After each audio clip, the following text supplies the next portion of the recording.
Hello, I'm Flora speaking out, and thank you very much for joining me. I want you to know also how I value the messages some of you send. I read them carefully and often learn from them.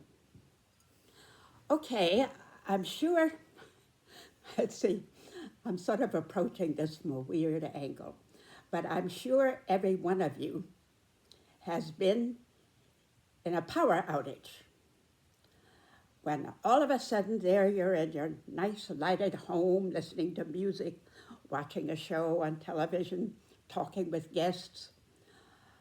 All of a sudden you're plunged into darkness and you don't remember where the candles are, where the matches are, you don't have a flashlight at hand.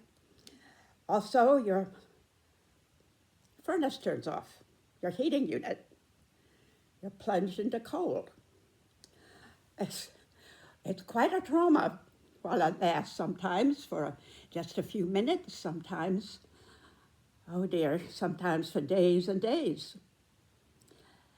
And I'm thinking of a very scary time that happened to our family.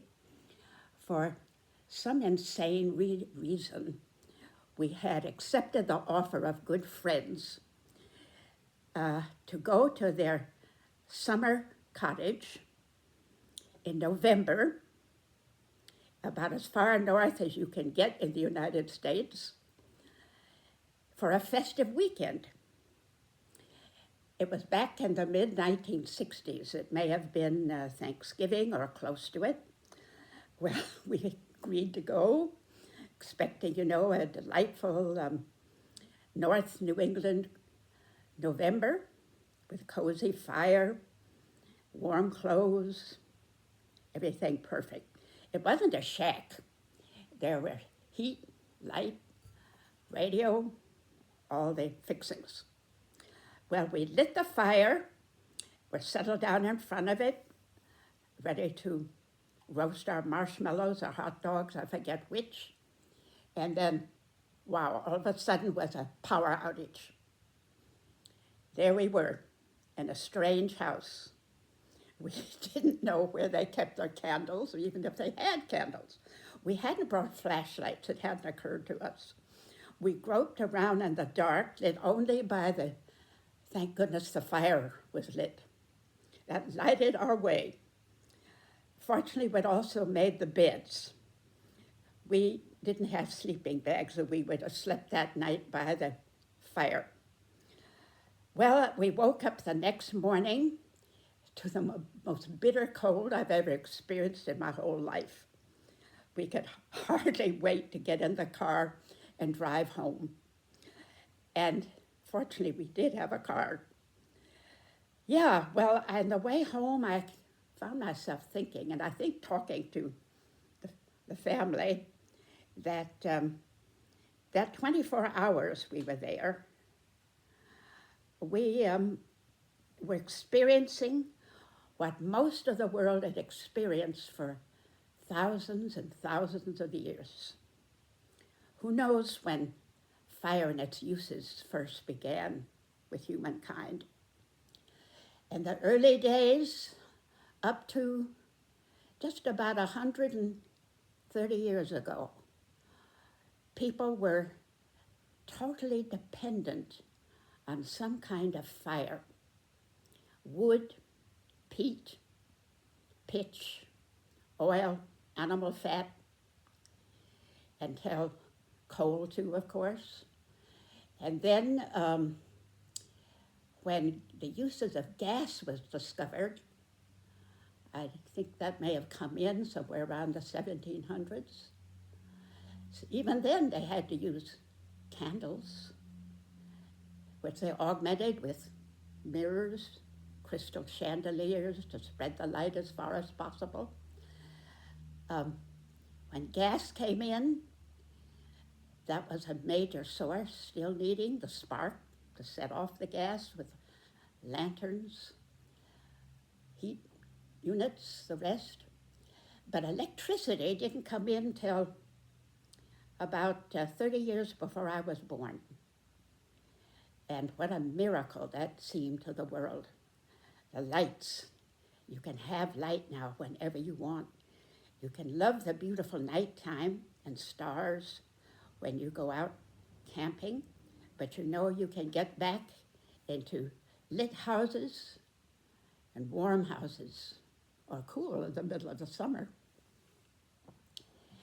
And when I was thinking how much the world depended upon the flame, the fire, and those first millions of years, I was thinking of back to 1945,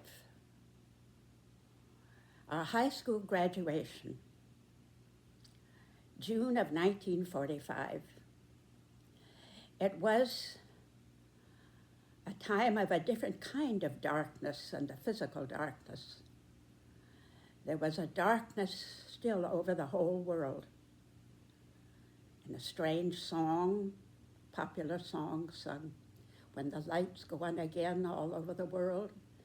The war in Europe had been over for 2 months, ended in April. Europe was in ashes, literally. Homeless people wandering everywhere, and the first discoveries of what the actual Holocaust had done to millions of people. Dark, dark news. The war in the Pacific was still raging on full blast. The devastating atom bomb wasn't to be used for 2 months, till 2 months later in August. Yeah, this was June. And times were horrifying and yet hopeful. We knew that the young men of our graduating class, those verging on 18, would be drafted for the Pacific War within weeks, maybe cases months after our graduation. Roosevelt had just died, a great shock to the nation. We were still experiencing the shortages, factories working full-time to produce munitions. We were still having air raids in our school where the bell would ring and we'd all go down to the front hall and sit in clusters together. Yeah, dark times, horror and hope. Our graduate class, in the middle of all this darkness and uncertainty, chose an anthem to sing for our graduation ceremonies. I still remember the music and most of the words and often sing it in my mind. A very significant choice, an anthem written by the great Sibelius.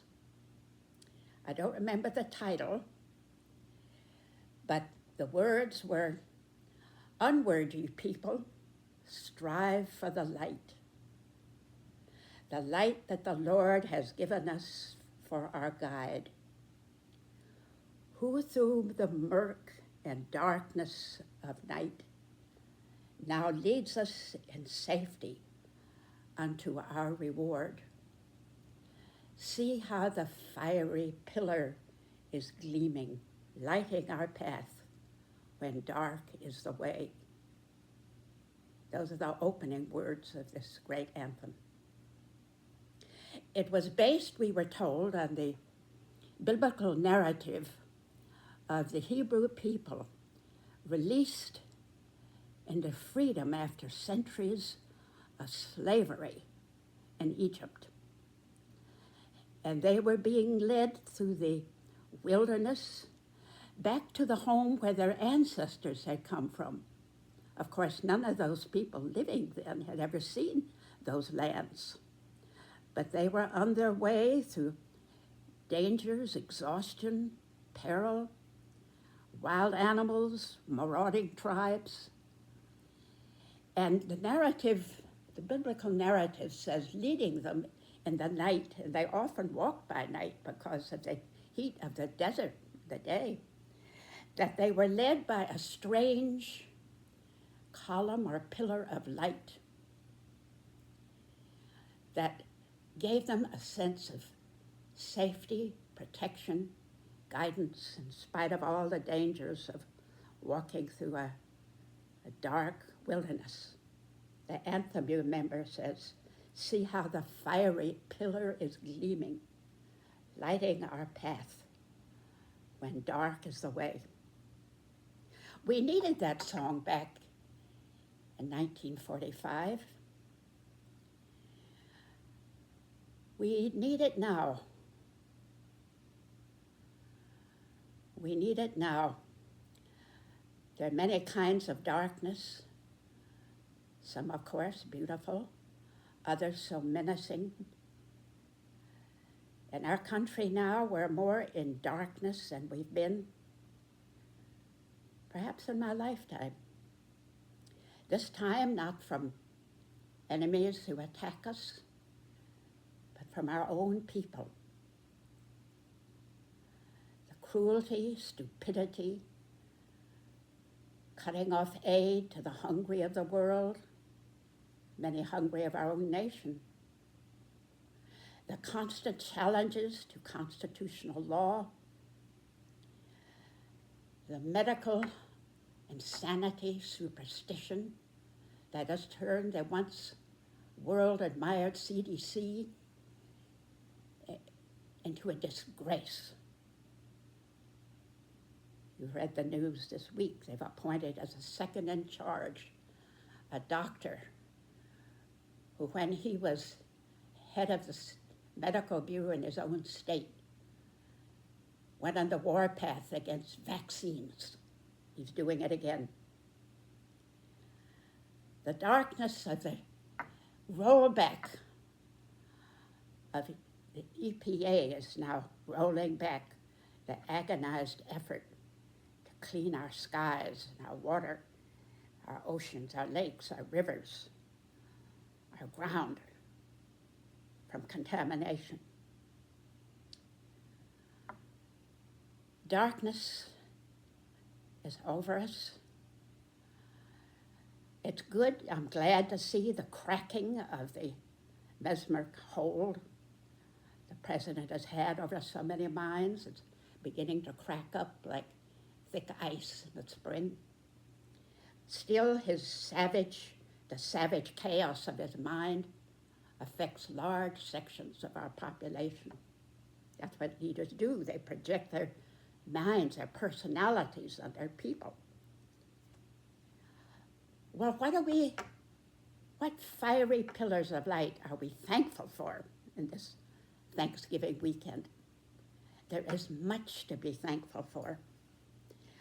I think the main thing I'm giving thanks for is the passionate, powerful resistance demonstration of the people who are remembering what America used to stand for, a clean uprising. You remember that wonderful quote from one of our politicians, "The power of the people is greater than the people in power." Oh, what deep thanks I give for that. I give thanks for the honorable judges in courts and the scientists of integrity refusing the lies and the tyranny.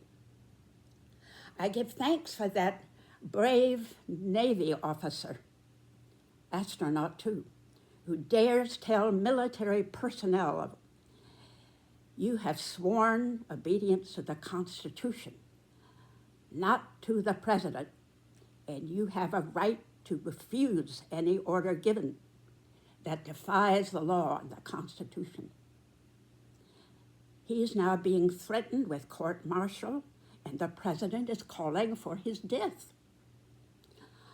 I'm thankful for all the fiery pillars of light that are guiding us in these dark times.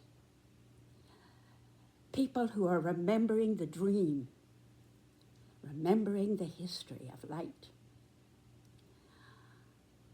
I think we were remembering that back.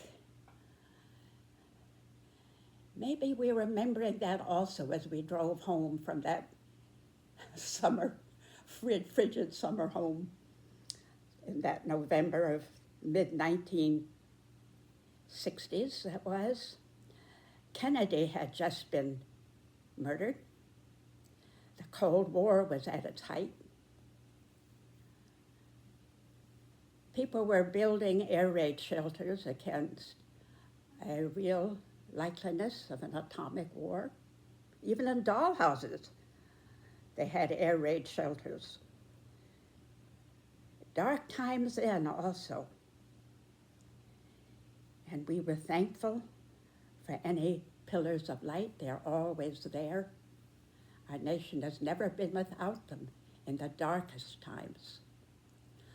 I'm thinking, it comes to mind also, going back to ancient Roman times, when they too, with all their sophistication, were living with their light of oil lamps, torches, flares set in the walls, fire in its various forms, that it was a custom back then for the premier servant of the household, as the sun set, to come with a lighted taper into each room of the house and announce, "I come to conquer the darkness. I come to conquer the darkness." Maybe that's the reason each one of us is in this world, each in our own way. We came to conquer the darkness. I'm thinking, of course, also at this time of the Statue of Liberty, holding a torch of a fiery light, offering to the world a new vision,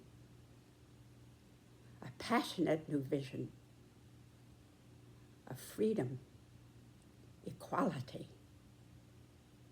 a dream which will never, ever die, even in the darkest times.